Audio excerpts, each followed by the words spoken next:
Olá, ouvintes e leitores, sejam bem-vindos a mais um literário numa parceria do Irmãos.com com o Ictus Podcast.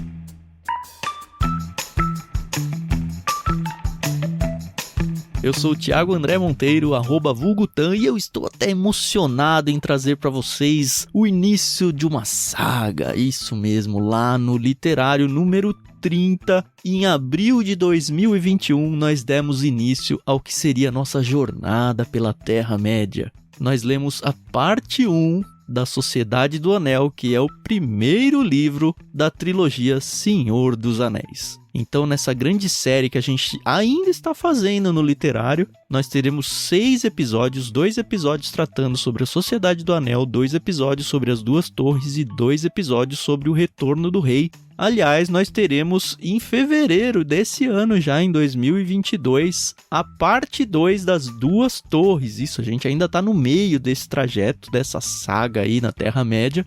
Mas ela teve início, como eu falei para vocês, lá em abril do ano passado, com a Sociedade do Anel, e realmente foi uma sociedade que a gente juntou para conversar sobre essa obra magnífica do Tolkien. No episódio estavam o Paulinho, a Adri, eu, a Carol, o Lucas Gonçalves, um super especialista em Senhor dos Anéis, e um outro que eu não sei se é mais, menos ou tão especialista quanto ele, o nosso curador do Plano Mar lá no Clube Ictus, Guilherme Iamarino. Além disso, a gente ainda teve a presença do André de Gaspari, o filho do Paulinho e da Adri, que sim, conseguiu ler, inclusive já está lendo na frente da gente As Duas Torres. Então foi realmente muita gente, foi uma conversa deliciosa. Então, se você ainda não conhece O Senhor dos Anéis, a parte literária dele, ouça agora a primeira parte do primeiro livro do Senhor dos Anéis.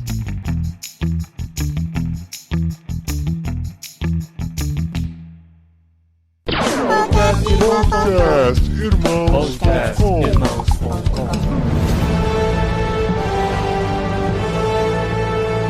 Olá, pessoas!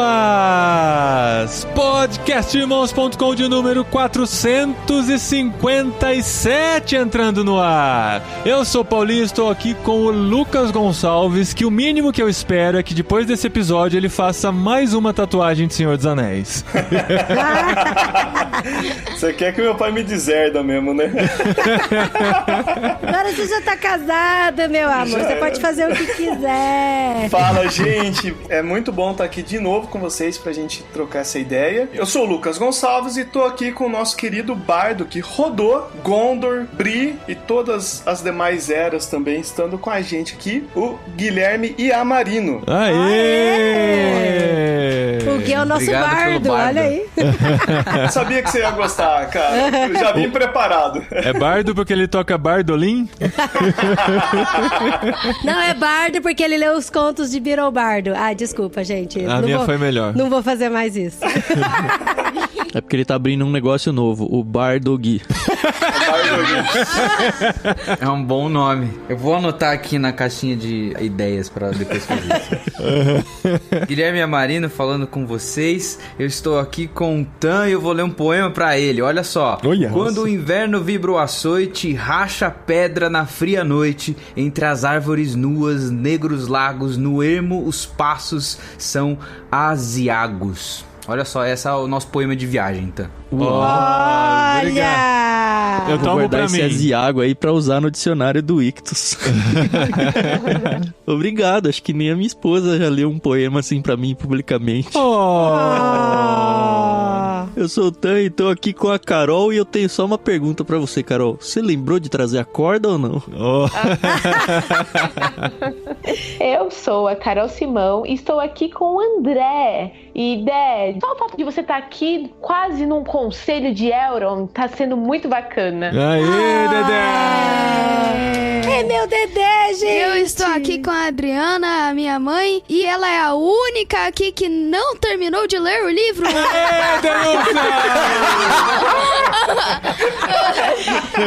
Entregou! Vocês ficam pedindo comida toda hora pra mamãe? Aí, ó. Tá certo, Del. O compromisso é com a verdade.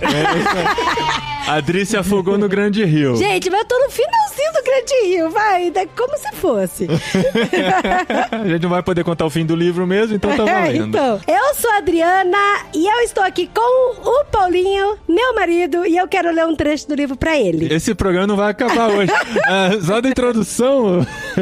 Boa noite, meus amigos, disse Galadriel. Esta noite não ocupeis demasiado vosso coração com pensamentos da estrada. Quem sabe as trilhas que cada um há de percorrer já estejam estendidas diante de vossos pés, apesar de não haverdes. Boa noite. Muito bom. São as Peguei a nossas referência. trilhas. Uau!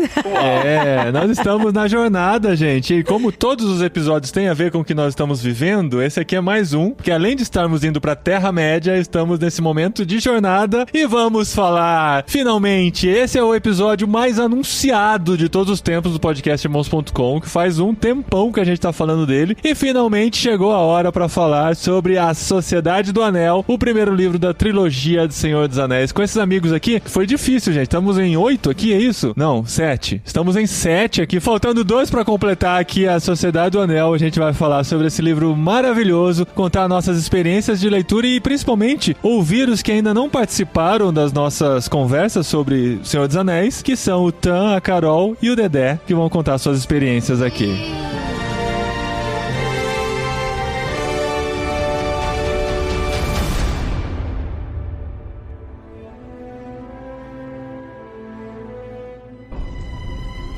Tudo começou com a forjadura dos grandes anéis. 3 foram dados aos elfos, imortais e os mais sábios e justos de todos os seres. 7 aos senhores dos anões, grandes mineradores e artesãos dos saguões das montanhas. E 9 anéis foram dados à raça dos homens, que acima de tudo desejavam o poder. Pois esses anéis continham a força e a vontade para governar cada raça. Mas todos eles foram enganados, pois outro anel foi feito. Na terra de Mordor, no fogo da Montanha da Perdição, o Senhor do Escuro, Sauron, forjou em segredo um anel mestre para controlar todos os outros. E neste anel, ele colocou toda a sua crueldade, sua maldade e sua vontade de dominar todas as formas de vida. Um anel para dominar a todos.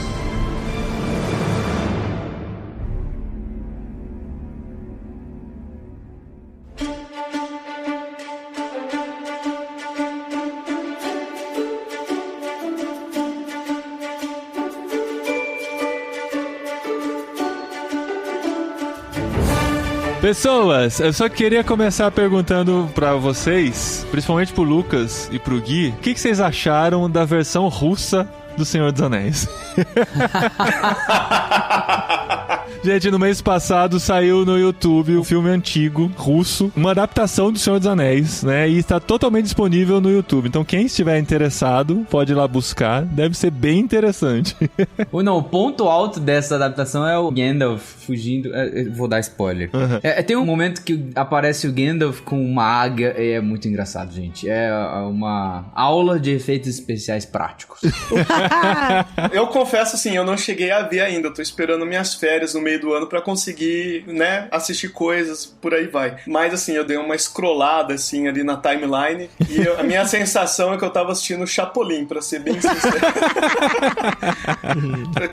A qualquer momento vai aparecer um meteorito, eu tenho certeza. É uma Aerolito! Aerolito! Aerolito! Não é Aerolito que ele falou. É com L? É Aerolito.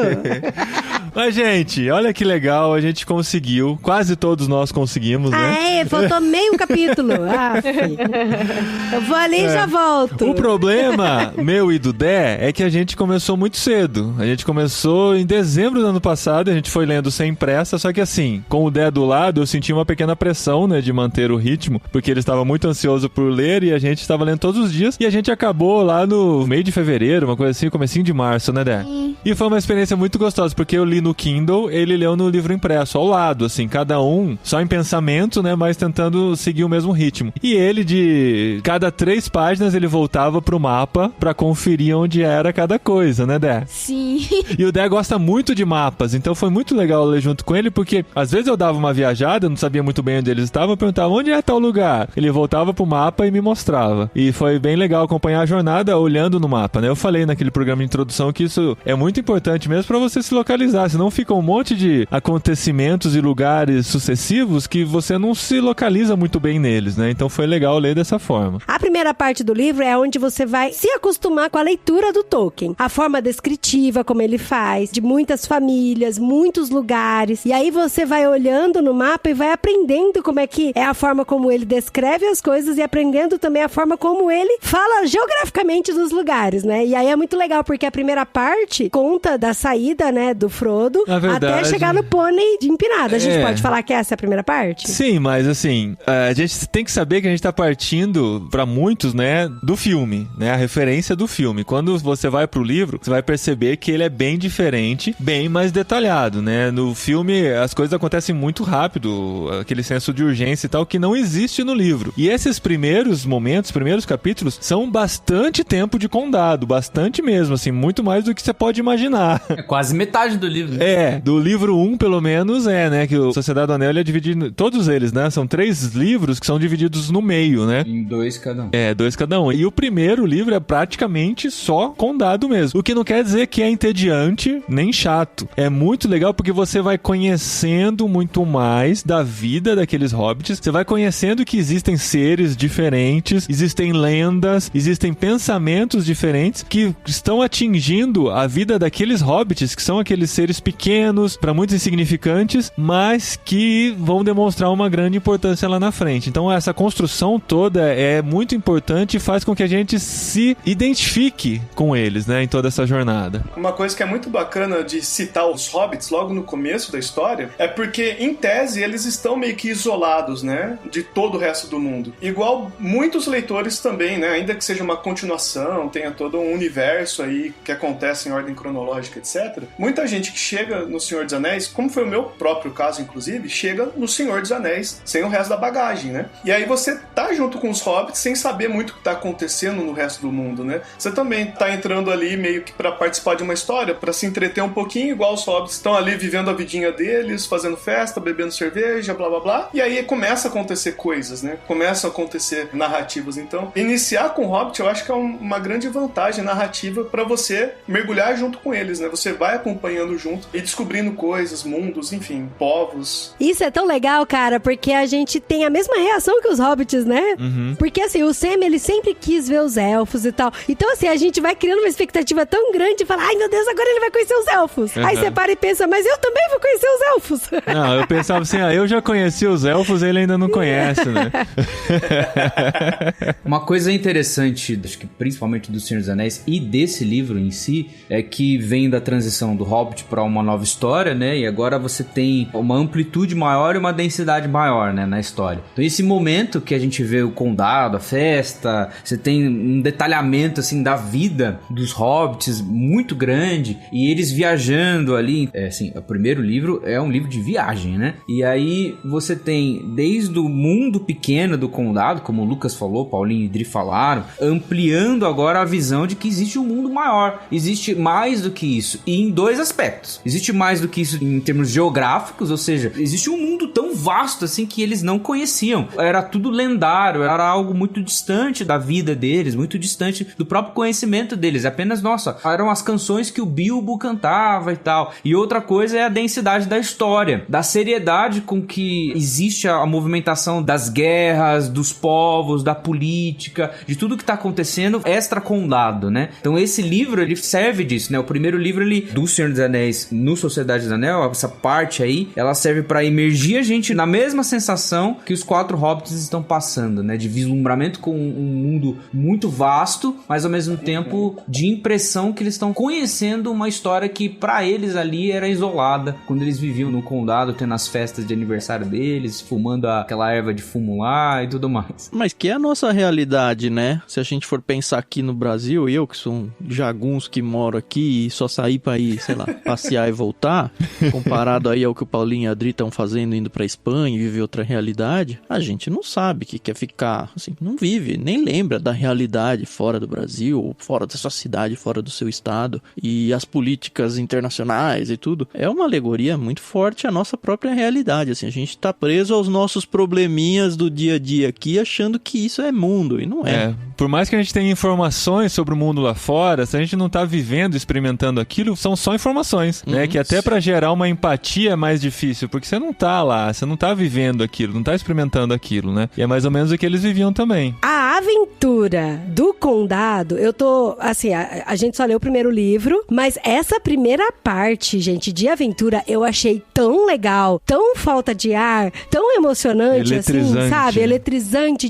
tem mosquito, tem árvore, tem pântano, ele se perde, tem sebe. Gente, até eles correndo dos cachorros lá na fazenda do cara. Isso é muito legal, é muito aventura, sabe? É muito, muito empolgante mesmo. É uma escada, né? São os primeiros degraus aí de uma aventura que, assim, se a gente for olhar pra diversidade de seres ou pro tamanho do perigo, não é tão grande, apesar dos espectros, né? Não é tão grande, mas é uma escada e o livro vai escalando essa escada, a coisa vai se tornando cada vez mais complexa, mas pra própria jornada do herói, isso é importante, porque se ele chega de cara com aquele monstro na entrada de Moria, já mata ele, sabe? Ele precisa ganhar uma casca grossa e ele precisa começar a enfrentar os primeiros bosses aí do jogo pra depois chegar no chefão, sabe? E não fica verossímil, né? A nossa vida diária, a nossa experiência cotidiana mostra que raramente as coisas são tipo assim, o caos de uma vez, né? Normalmente é uma construção, a coisa vai acontecendo até que chega a desafios mais pesados, né? Agora, você citou aí a questão da jornada do herói e eu acho ela muito bacana e ela nos remete a um dos primeiros pontos aí da jornada do herói, que é a negação do personagem, do herói, em participar da demanda dele, né? O que nos joga mais pra trás ainda, né? Por que eles tiveram que sair do condado e ir até Bree, né? Porque eu imagino que pra quem estiver nos ouvindo possa ser uma informação importante. Eu ficaria curioso, né? Se a gente for pro filme, ele sai super rápido, né? Se a gente ficar rápido no livro, demora pra caramba. São alguns anos pra ele sair. 18 anos. Eu acho muito legal como o Tolkien começa esse livro fazendo uma ponte com a edição anterior, né? Porque em tese, O Senhor dos Anéis é um Hobbit 2, por assim dizer, né? Que a editora encomenda depois do sucesso, algum tempo depois. O Hobbit começa com uma festa inesperada, um encontro inesperado, com aquele mundo de anões simplesmente aparecendo na porta do pacato Bilbo Bolseiro, né? E agora, O Senhor dos Anéis, entre aspas, o Hobbit 2, começa com uma festa que o próprio Bilbo Bolseiro tá organizando, né? Eu acho muito engraçado ver como toda a Vila dos Hobbits ali, o condado como um todo, tipo assim, tem uma vida tão pacata, tão de boas, que essa festa de aniversário é o que move os assuntos da região e tudo mais, né? Tá todo mundo esperando, viajando pra essa grande festa, meio que de aposentadoria do Bilbo depois, né? Mas, de novo, é um paralelo à nossa vida real, né? Os grandes marcos da vida de quem tá preso num lugar é o quê? É isso. Inclusive a vida as brigas normal da família, né? As brigas da família.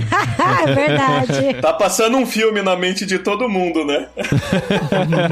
É legal esse desapego de vida, porque conforme a aventura vai crescendo na nossa frente, assim, a gente vai vendo que coisas que eram super importantes, na verdade, tem importância nenhuma, né? Ou elas têm um prisma diferente, elas podem ser vistas por uma perspectiva diferente, dentro de um contexto maior, né? Você vê que isso vai bem mais pra frente, depois no Duas Torres e no Retorno do Rei, principalmente, a saudade que esses hobbits vão sentindo do condado conforme a jornada vai acontecendo e como eles vão se lembrando. Ó, anote isso, você que tá vendo esse episódio. Preste atenção em como o condado vai ser descrito depois, quando os hobbits estiverem já, cada um na sua jornada particular, super distantes. É lindo, maravilhoso. É tipo o povo de Israel no deserto lembrando do Egito, né? Nossa.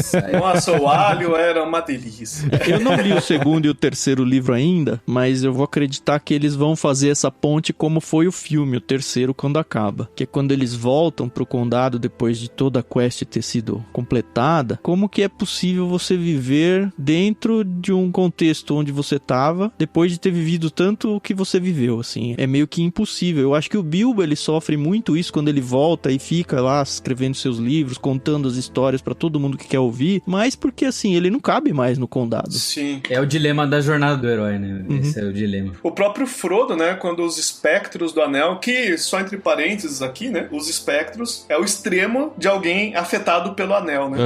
A ponto que eles deixam de ser homens vivos e se tornam, sei lá, uma espécie de fantasma, qualquer coisa do tipo. É muito legal quando isso é descrito, né? Que fala sobre a distribuição dos anéis e tal. Fala, os elfos pegaram os anéis e deram um jeito e mantiveram uma distância desses anéis pra não serem afetados por eles. Na verdade, esses 3 não foram forjados pelo Sauron, né? Eles deram um jeito de forjar esses anéis separados do Sauron pra preservar esses anéis do poder do Um Anel.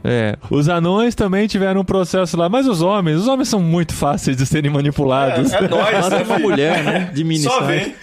Os primeiros a cair.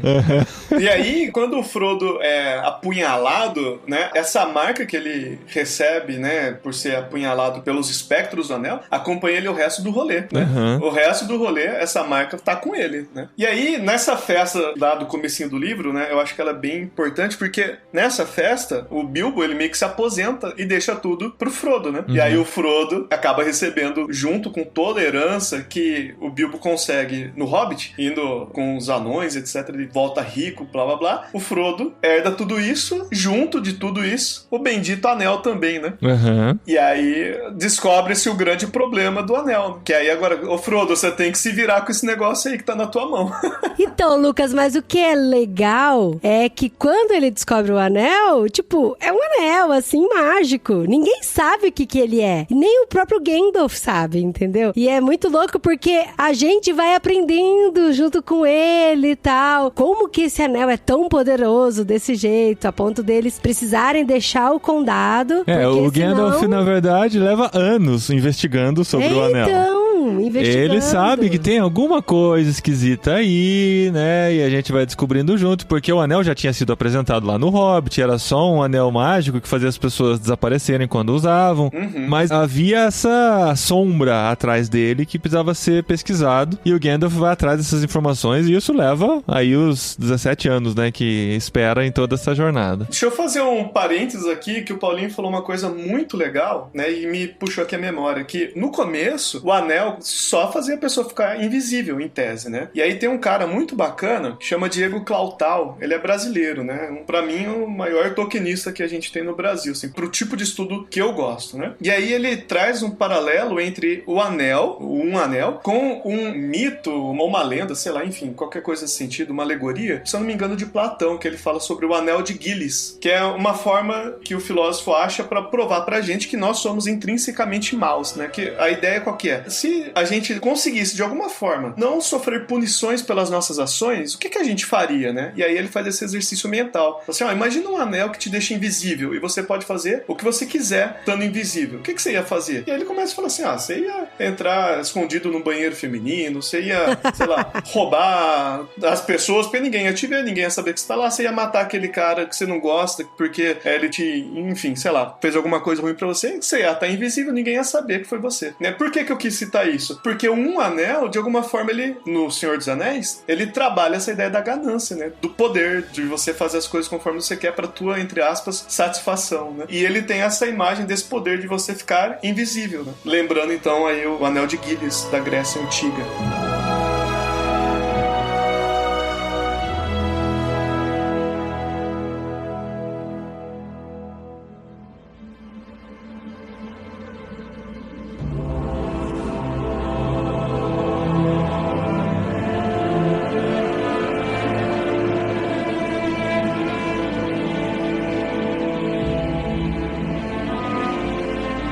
Alguém falou aí, a primeira parte termina quando ele vai pra Bree, e também falou, não, porque o começo é só no condado. Não pense você, leitor que não leu, que o começo é todo no Bolsão, o condado é bem maior. Então, a viagem deles já começa por dentro do condado. Então, assim, eles têm que primeiro sair do local deles, que já é um início forte de jornada, assim, eles já começam a sentir que partiram.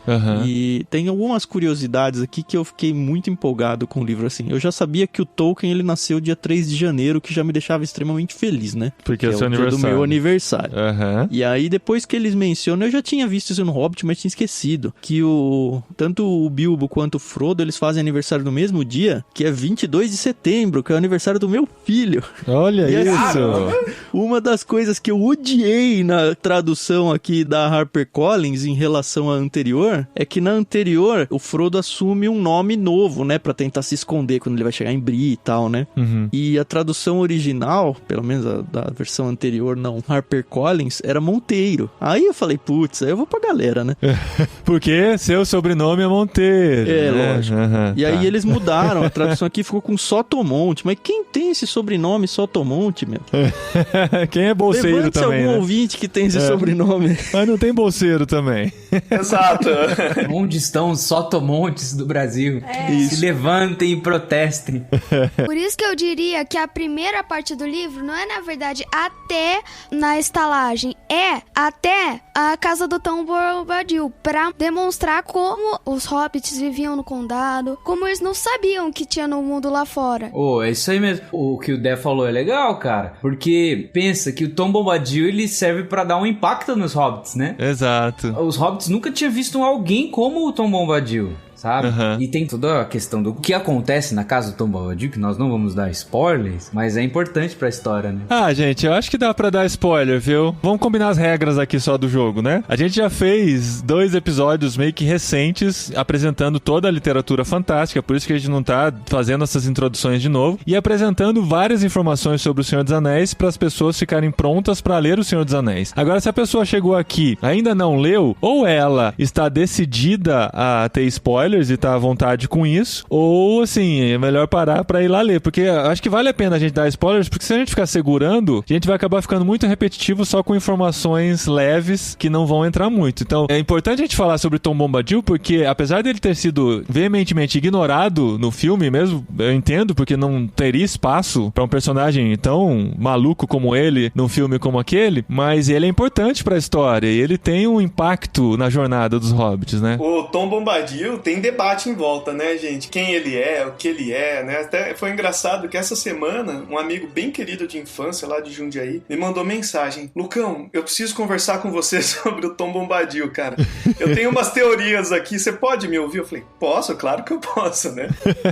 E, cara, é muito legal, né? Porque, assim, ele leu aquela parte que fala sobre a cor da roupa dele e associou isso com a terra. Então, depois a Frutadouro, a roupa dela, o que ela foi fazer de lavar as coisas, e depois como a cor da roupa do Tom Bombadil muda. Então, assim, cara, eu tenho certeza que eles são o espírito da terra e o espírito da água, que estão casados e sei lá o que mais, né? E o mais bacana do Tom Bombadil que o Dé levantou é que esses intensos debates, eles são propositalmente proporcionados por Tolkien e propositalmente sem nenhum desfecho real, né? Tem gente que acha que é o próprio Tolkien ali dentro, ou que é Eru Ilúvatar, que é o grande deus, né, que vai aparecer no Silmarillion, manifestado ali na Terra-média, mas no fim das contas Tolkien não responde quem que é o Tom Bombadil, né? Ele só fala que é um cara, tá aí, debatam, fãs, né? Sim. Vocês têm matéria-prima, conversem.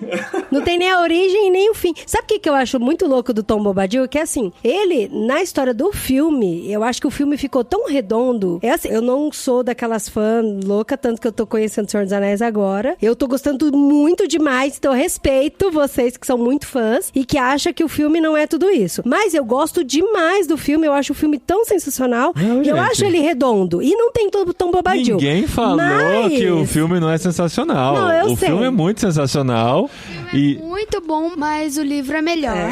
mas tem muitos fãs que acham que o filme é até melhor que o livro, porque conseguiu condensar a ideia, fez ser mais interessante e tal, normal. O filme é sensacional. A gente tem que saber que ele é baseado, é adaptado, né? Às vezes fãs deixam isso de lado, né? É baseado, não é a coisa em si. Então, mas aí no filme, o Peter Jackson, ele escolheu deixar a história do Tom Bombadil de fora, né? Mas quando você lê o livro, inclusive assim, alguns amigos meus, assim, quando descobriram que eu tava lendo O Senhor dos Anéis, eles ficavam perguntando pra mim no particular, e aí, chegou no Tom Bombadil? O que você achou? O que você achou e tal, né?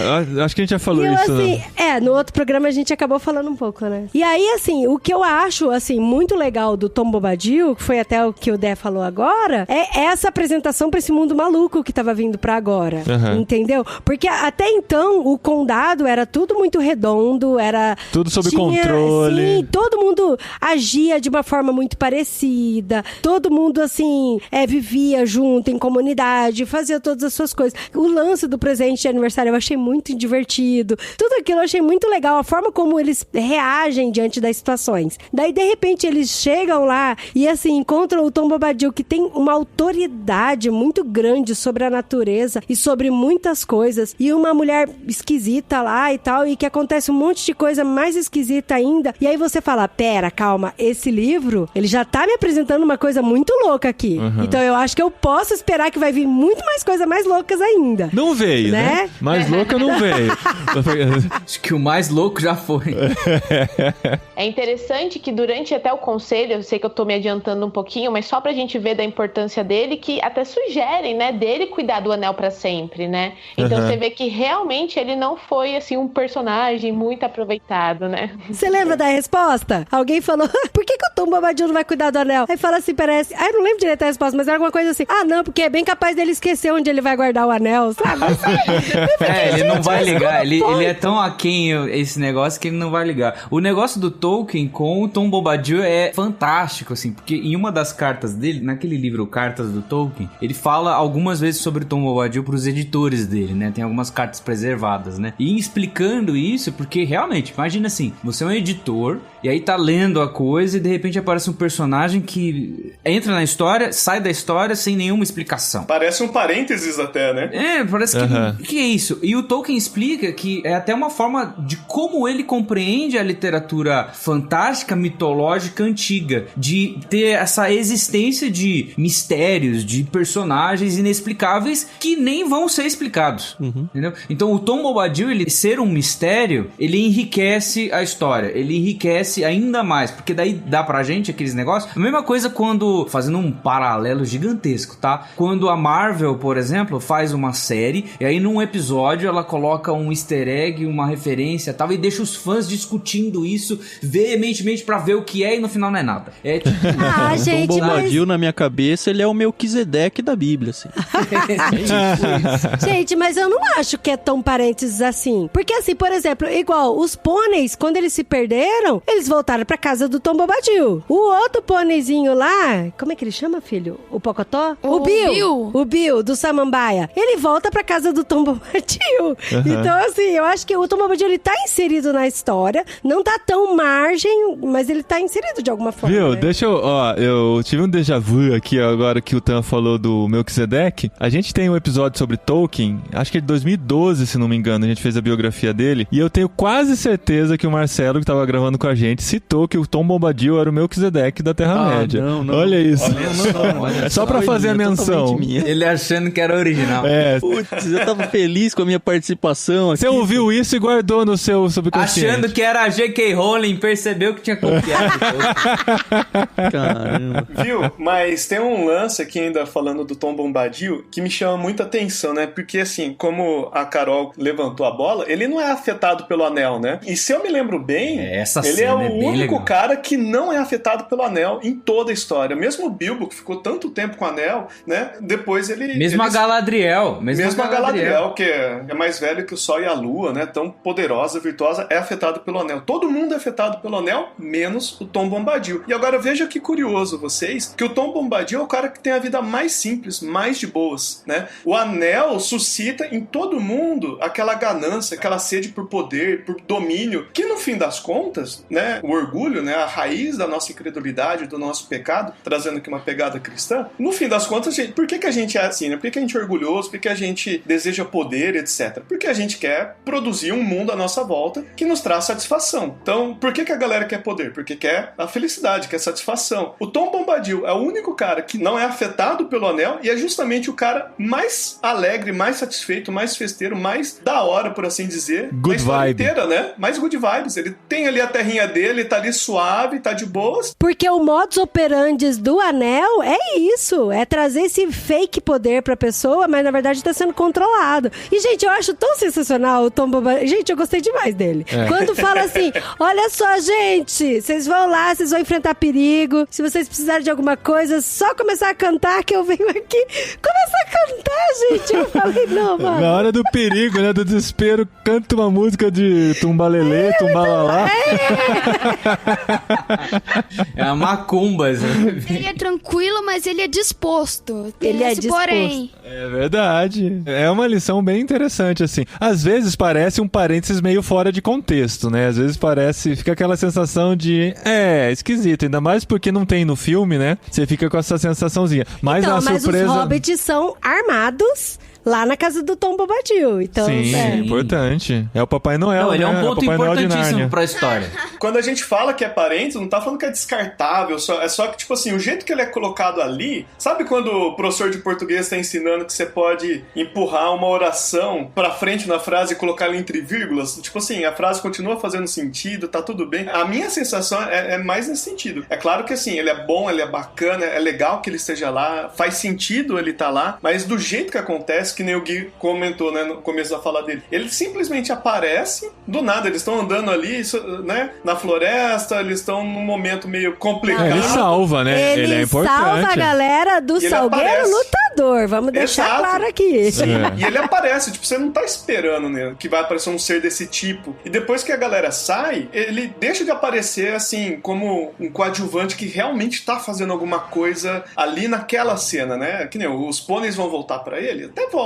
Mas, tipo assim, é uma memória remanescente do personagem, sabe? É mais nesse sentido que eu falo que ele é tipo um parênteses na história. Não no sentido de que ele pode ser descartado, que não faz diferença. O Tom Bombadil, talvez ele traga um prisma diferente sobre um dos pontos centrais do Sociedade do Anel em si, mas do Senhor dos Anéis inteiro, que é o próprio Anel. Então, a discussão em torno do Anel, eu acho que a gente vai falar mais disso daqui a pouco, mas a discussão em torno do que é o Anel, do que o Anel representa, o que é esse fardo do Anel, por que ele tem que ser destruído, etc. O Tom Bombadil, como sendo um dos personagens que, ao ter contato com o Anel, ele é imune, isso traz uma complexidade e um prisma interessante, assim, no sentido de que ele não é acometido de ganância, e daí a gente conversou um pouquinho sobre como ele tem uma vida simples, ele tem uma vida à parte da Terra-média, assim, parece que ele tá num plano fora de existência, sabe? E interfere nisso. E se você considerar algumas coisas que são comentadas pelo próprio Tolkien, inclusive, sobre o Anel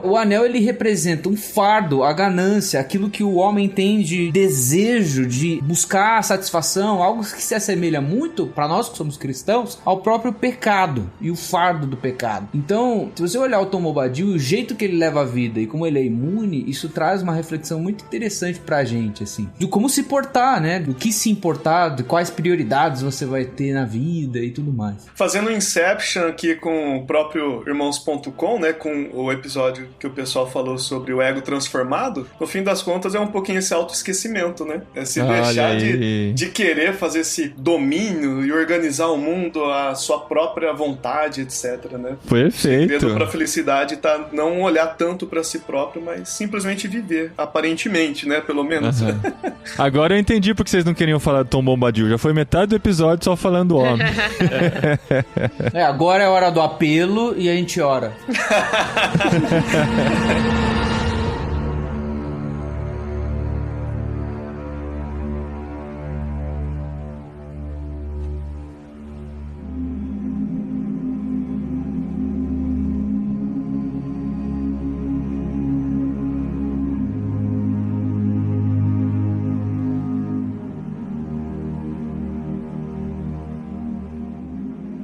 Entrando em Bree, a gente começa a ter uns personagens bem legais, né? Bree é muito legal. A gente já passou por uma angústia total, que é eles sendo procurados aí, caçados pelos espectros e tal, que é bem angustiante a leitura. Mas aí o dono da taverna lá eu achei sensacional. O senhor, eu acho que Carrapicho, né? Sim, senhor Carrapicho. É muito legal esse personagem, porque...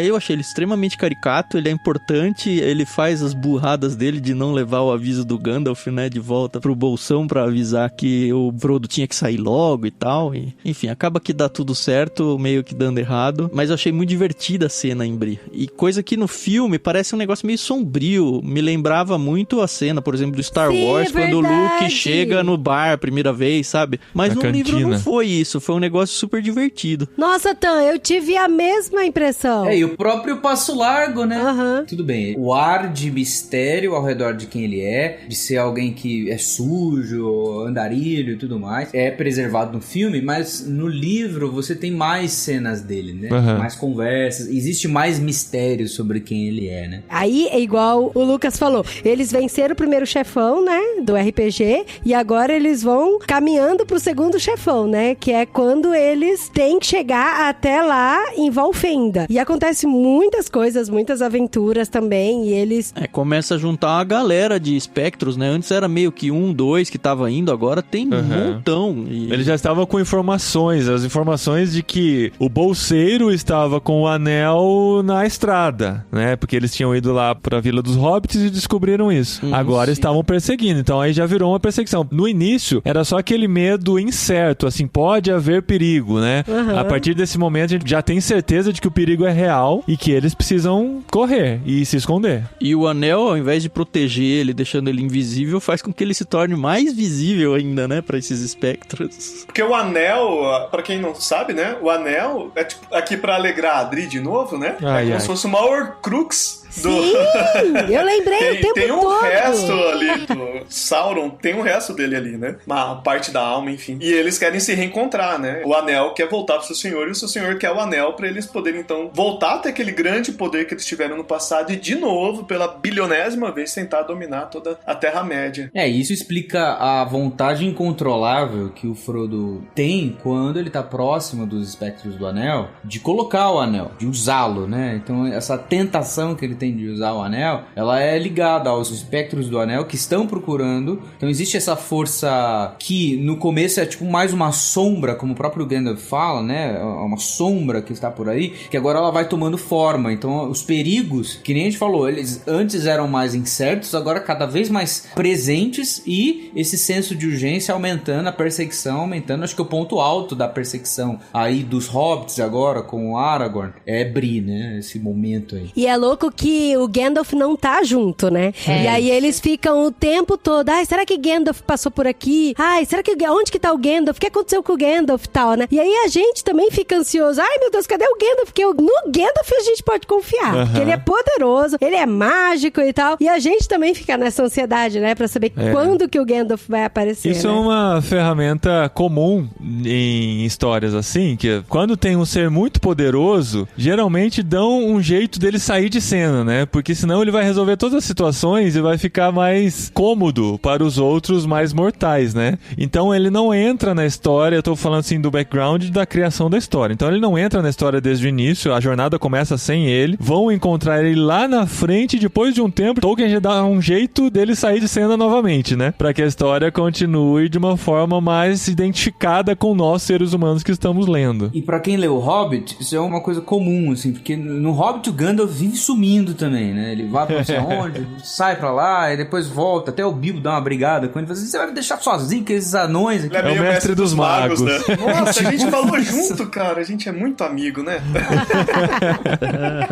Mas é legal porque a gente vai conhecendo a habilidade das outras pessoas, sabe? Isso. Isso é muito legal. E eu gostei... Gente, eu gostei demais do Sam, do livro. Sam. Mas demais, demais. É o melhor porque, personagem. assim, o Sam no filme é meio bobão, meio medrosão. Não acho. Mas perto do Eu vi Sam... recentemente alguém dizer que o personagem principal do livro é muito mais o Sam do que o Frodo. E talvez seja, eu não sei, preciso ler os outros dois, mas assim, se a gente for pensar na jornada do Sam e quiser criar aí um paralelo na nossa motivação de vida e tudo, talvez a gente deva se identificar mais com o Sam do que com o próprio Frodo mesmo. Então, não é que no filme ele é bobão, tadinho, deixa eu corrigir. Ele tem cara de choro no filme. Mas no livro... livro. Mas ele é o amigo que tá junto o tempo todo e Mas, pode gente, no livro confiar ele em é mim. corajoso pra caramba. Ele enfrentou o Samambaia lá com o Bill e Eu concordo, tal. Adri. Assim, não que o filme seja ruim, mas ele é meio aquela carinha de choro o tempo todo, né? Dá tipo assim, vai, cara, tá rolando umas coisas tensas, bicho.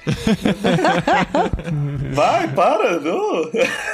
Eu achei que o filme pecou um pouco até no sentido de deixar o Sam quase um par romântico do Frodo, sabe? E, pelo menos no volume 1 aqui não tem nada. Mas essa crítica tem no livro também. Tem? O Tolkien teve que explicar bastante, assim, sobre isso, né? Porque, assim, a gente tem uma percepção de amizade que o Lewis e o Tolkien têm de maneira muito diferente com o mundo mais moderno, assim, né? Que desconfia de tudo e tudo mais. Então, se você lê Os Quatro Amores e vê o Lewis explicando o Filéu, e daí você observa as cartas que o Tolkien escreve sobre a amizade do Frodo e do Sam, ele emparelha esse tipo de amizade com a mesma amizade de Davi e Jonatas, por exemplo. Que, inclusive, também é alvo de umas pessoas falarem algumas coisas. Então. Batman e Robin também, né, gente? Que injustiça. Ai, não, amor. Robin não. Aliás, gente, aqui fazendo mais uma merchan de amigos, né? Eu já falei do Diego Clautal, a gente tá falando aqui agora da amizade do Sam e do Frodo. Tem uma amiga muito querida, a Cristina Casagrande, que escreveu... Ela tem um livro disso. Exato, que chama Amizade no Senhor dos Anéis, que estuda justamente isso que a gente tá falando agora. E, assim, foi trabalho acadêmico dela, que virou livro pela Martins Fontes depois. É livraço. Vale muito dar uma conferida. Se você for pegar essa amizade ou essa cumplicidade que tem, a gente tem os outros dois hobbits saindo já junto lá, o Merry e o Pippin, mas você percebe assim que eles estão na aventura muito mais pela curiosidade, pelo inusitado da coisa. Muito pelo caos, né? Do que pelo Sam. O Sam tá lá porque não, eu tô aqui pra ir junto com o Frodo e proteger o Frodo. Não tem isso nos outros dois hobbits. Eu acho que isso é construído. Porque olha só, o Merry e o Pippin, ambos são primos do Frodo, né? O Pippin, o Peregrine pelo lado Took e o Merry pelo Brandevin, né? Brandebuck. E o Sam, ele trabalha pro Frodo. Ele é o jardineiro do Frodo. E aí ele é meio que pego nessa conversa lá que eles estão lá no condado, lá atrás. E ele é obrigado a ir junto com o Frodo pelo Gandalf. Então, eu ia falar isso, senhor Guilherme. A gente não sabe qual foi o conteúdo da conversa do Gandalf com o Sam. Porque o Gandalf deve ter crescido e falado: você, Samuel Asim, deve proteger o Frodo, nunca deixar ele do lado e tal. E aí o Sam, ele pegou isso de um jeito que ele falava: não, eu prometi pro Sr. Gandalf que eu não vou sair do lado. E eu acho que isso cresce no Sam, sabe? Por isso que eu gosto... Meu personagem preferido do livro todo é o Sam. Porque ele cresce esse senso de fidelidade, mas junto com esse senso de fidelidade, com uma promessa que ele fez, com o trabalho que ele tem que fazer, ele cresce um amor pelo seu mestre. E continua sendo o mestre, né? Porque o tempo todo ele trata ele de Sr. Frodo, né? Sr. Frodo. Ainda que o Merry e o Pippin sejam bem away, assim, né? Quase que um alívio cômico, né? Na história. Eles têm um arco de crescer o compromisso com o rolê deles ali, né? Eles querem participar porque, tipo assim, ó, a gente veio com eles até aqui, a gente não vai abandonar eles, né? A gente quer ir junto. Eles nem sabem o que tá acontecendo. Depois que eles vão descobrir que eles estão indo pra uma baita enrascada e continuam indo mesmo assim. Eles poderiam, tipo, não, eu achei que ia ter rolê bacana, mas aí não, desse jeito eu não quero. Eles vão indo, eles vão crescendo, né? E inclusive eles ficam muito chateados quando eles não são escolhidos, né? Pra irem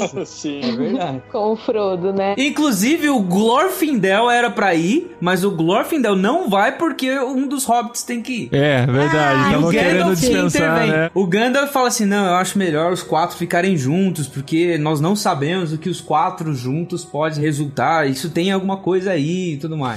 Inclusive, vamos falar da aparição do Glorfindel, gente, por favor. A Adri trocaria fácil a Arwen pelo Glorfindel, né, Adri? Gente, o Glorfindel deve ser um homem maravilhoso. Só isso que eu tenho pra falar.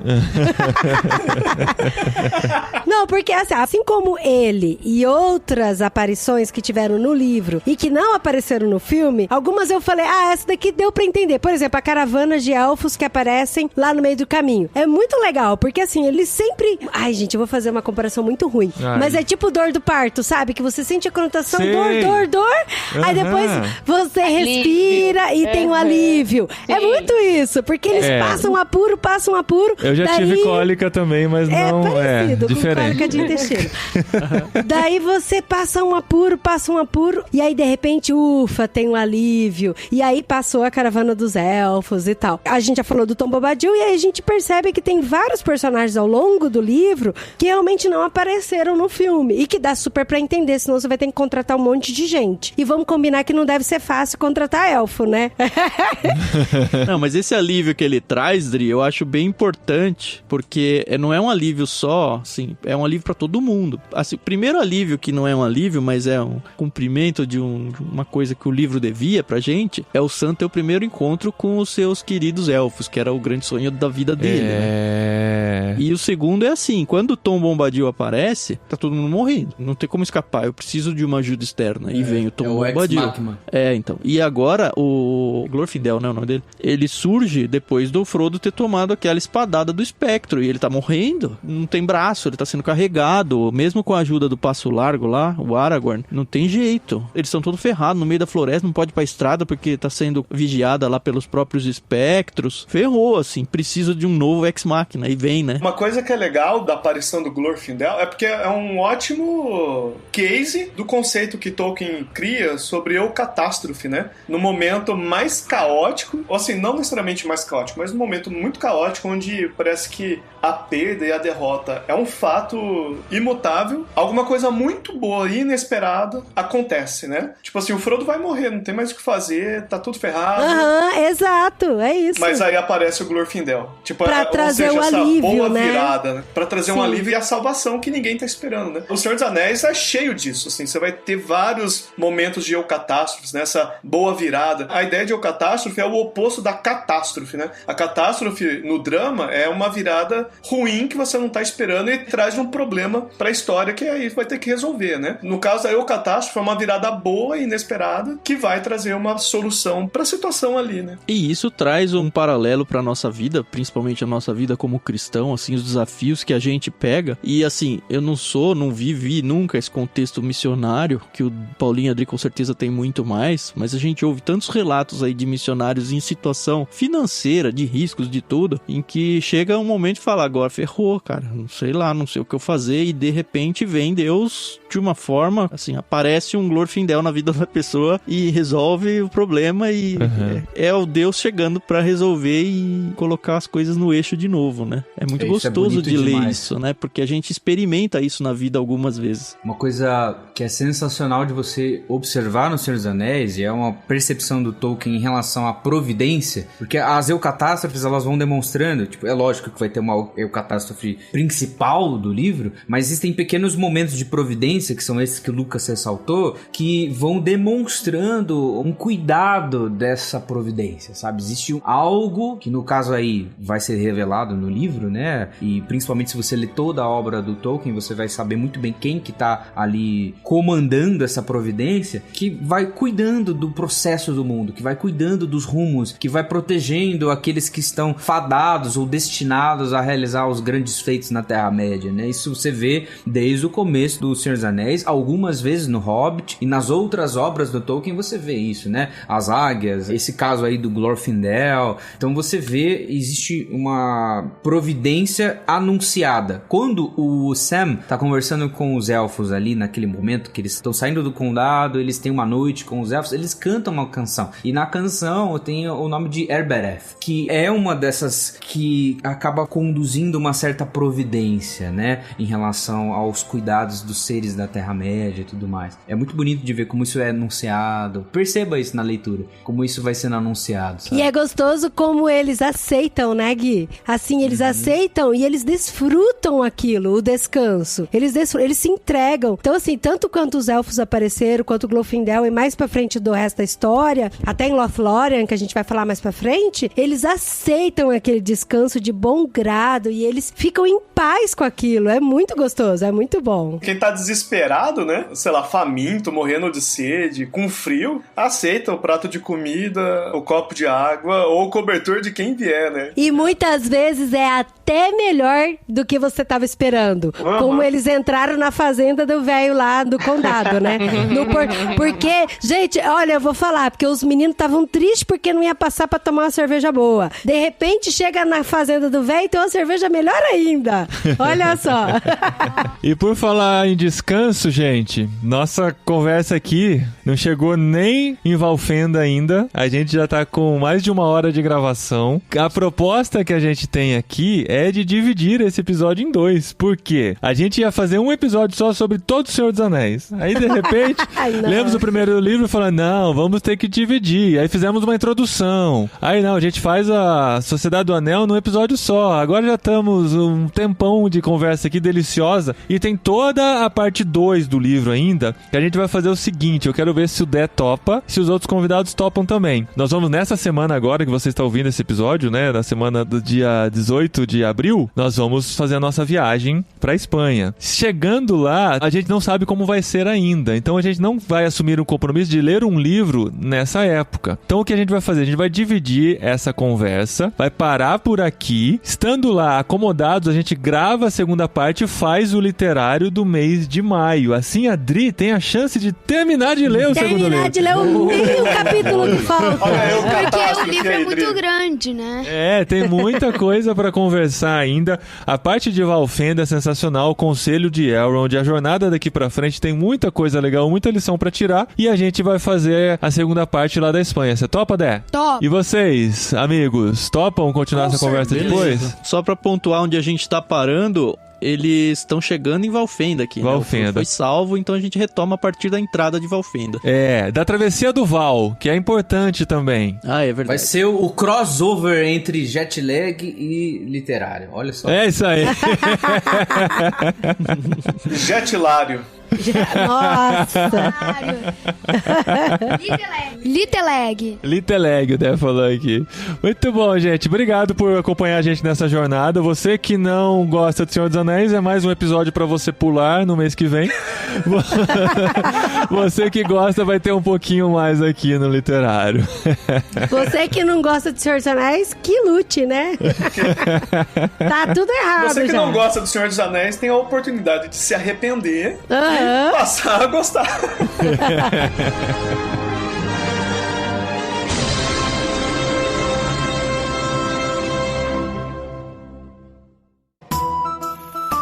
Então, e Carol, como é que estão os pacotes ictus da vida? A gente recebeu o nosso último do Brasil, hoje, no dia da gravação desse episódio. Nós recebemos aqui o terceiro livro, que é o Retorno do Rei, que a gente vai levar pra Espanha. Mas eu queria saber como é que estão as novidades aí. A gente anunciou no final do mês passado, né? No final do episódio do mês passado, sobre o novo podcast, sobre os novos planos. Tá tudo firme e forte. Quem assinar até o final de abril já vai começar a receber os novos planos em maio, é isso, né? Isso mesmo, a gente tá com alguns planos de assinatura novos. Vocês já sabem, a gente tem o Peixe Grande, que é onde foi inclusive o Senhor dos Anéis. A gente já tinha os infantis a partir de 3 anos, agora a gente tem um plano novo do 0 aos 2 anos, então se você tem o seu bebê, é uma grande oportunidade aí pra você assinar o Clube Ictus pra ele também. E pra quem gosta de livros seculares, tem um plano muito legal chamado Mar, que é Mistério, Aventura e Romance. O Hobbit, por exemplo, iria tranquilamente num dos kits desse plano aí. Então, se você gosta desse tipo de literatura ficcional, fantástica, é esse tipo de literatura mesmo, procura lá no site do Clube Ictus, ictus.com.br, o plano Mar. Se você gosta de uma pegada mais cristã, a gente tem ainda 2 opções para vocês. Uma é uma cristã mais prática, que é o plano Vida, e aí são só livros cristãos mesmo, mais questão de disciplinas espirituais, devoção, esse tipo de coisa,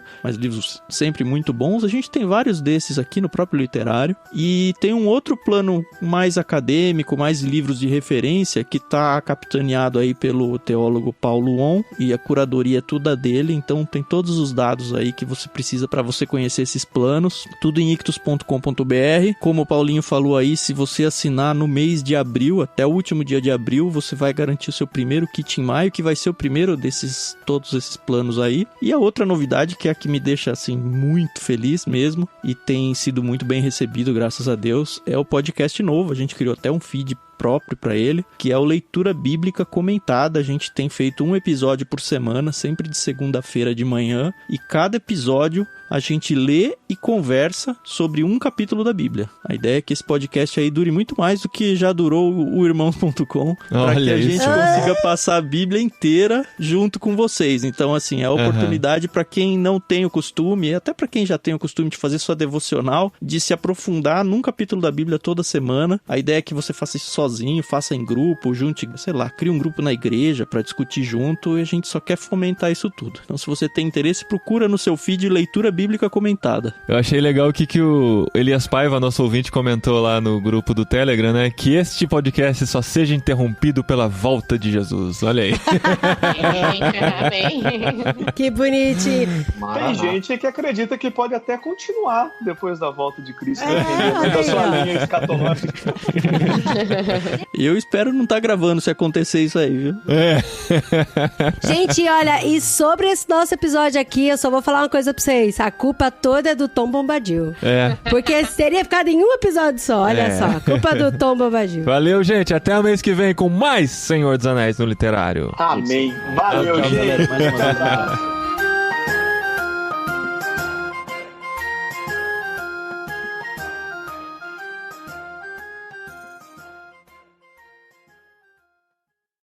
Foi difícil, gente. Estamos em 8 aqui, é isso? 5, 6, 7, 5... É? Não, 7. Estamos em 7 aqui, faltam 2 pra completar a Sociedade do Anel, Faltam 2 hobbits, né? mas não cabia mais na nossa ligação. Tinha muito mais gente querendo participar e a gente tem aqui... Peraí. Os ingressos estavam caros, né? Fazer de novo, Bem que eu amorzão. tinha dinheiro. Faz de novo que você contou errado. Nós somos 8. 8 ou 7, né? Não, ó. Paulinho, Dri, Dé, eu, Carol e 2 homens. Isso. 7. Somos 7. É que eu contei. É que eu contei você aqui e você aqui. foi por Eu pensei que você tinha contado a Carol e o Fernando, que estão na mesma foto.